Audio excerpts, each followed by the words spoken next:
Ici Achraf Moulay et bienvenue à cette toute nouvelle édition spéciale de Dose Techno. C'est cette semaine à Barcelone qu'a eu lieu le Mobile World Congress. On vous présente ce qui a attiré notre attention.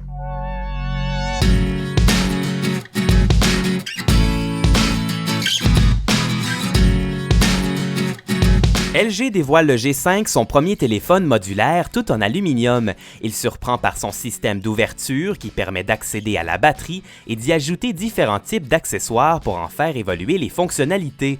Pour les amateurs de photographie, le LG G5 dispose de 2 caméras à l'arrière, dont une qui offre un angle de 135 degrés supérieur au champ de vision humain.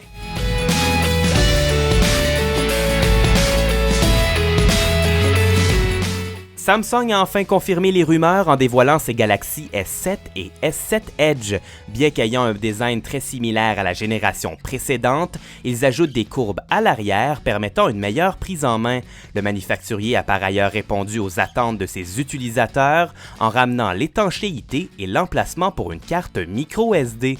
Avec des tailles respectives de 5.1 et 5.5 pouces, les Galaxy S7 et S7 Edge devraient plaire à un large public.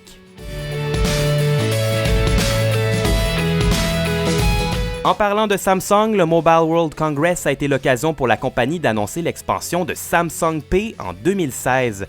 La solution de paiement mobile sans contact, lancée en 2015 aux États-Unis et en Corée du Sud, sera bientôt disponible dans 7 nouveaux pays, incluant le Canada. La France devra par contre attendre encore un peu.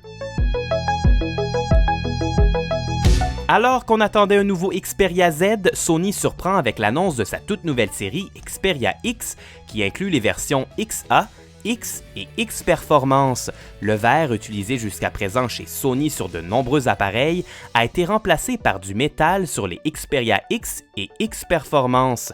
Ces deux appareils embarqueront par ailleurs une caméra de 23 mégapixels, la caractéristique la plus surprenante du Xperia XA pour sa part est sans aucun doute son écran de 5 pouces sans bordure sur les côtés.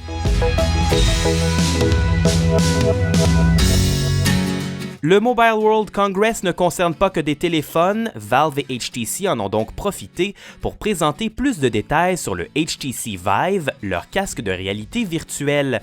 En effet, il dévoile enfin son prix qui sera de 799 $ américains, ainsi que les accessoires compris à l'achat. Si l'Oculus Rift détaillé à 600 $ américains viendra avec une manette Xbox One, le Vive inclura pour sa part un ensemble de manettes sans fil.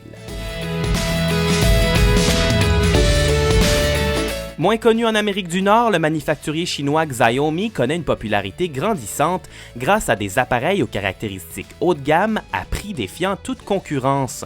Le Mi 5, dernier appareil en date, poursuit cette tradition en offrant le même processeur que les LG G5 et Samsung Galaxy S7. Possédant 4 GB de RAM et un stockage pouvant aller jusqu'à 128 GB, il sera doté d'un appareil photo de 16 mégapixels pour l'équivalent d'un peu plus de 450 $ canadiens.